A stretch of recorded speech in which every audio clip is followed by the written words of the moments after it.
$32-35,000 დოლარი ამ ფარკლებში. ეს არა, Zikr 7X. აი, ასეთი. ოღონდ არც ეს არა, ეს არის სრულიად ახალი. Zikr 7X, ტოპ ვერსია, 100 კილოვატი, 4-4-ზე მეგობრებო, შეხედეთ.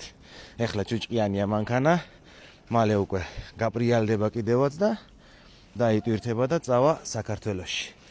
ხიდაპი, მულტიმედია, მულტისაჭე, აქ მთელი კომფორტი, პანორამა თავისთავად.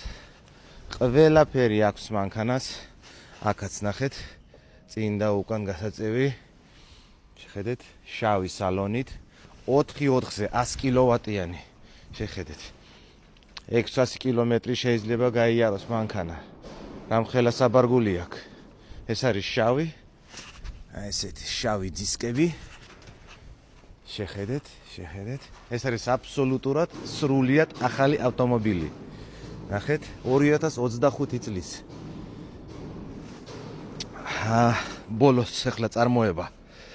ასე რომ როგორც ვიცით, ახალი მანქანების უკვე 1 იანვრიდან 26 წლიდან არ გვექნება საშუალება რომ წამოვიყვანოთ, მაგრამ ჯერ უნდა დაველოდოთ რეგულაციებს, მერე კიდე გაგინახლებთ ინფორმაციას.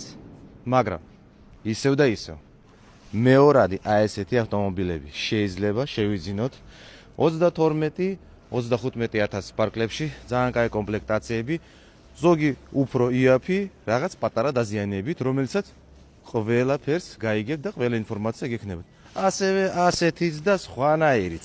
მე ვარ ალექს იმერი მოტორს, დროებით.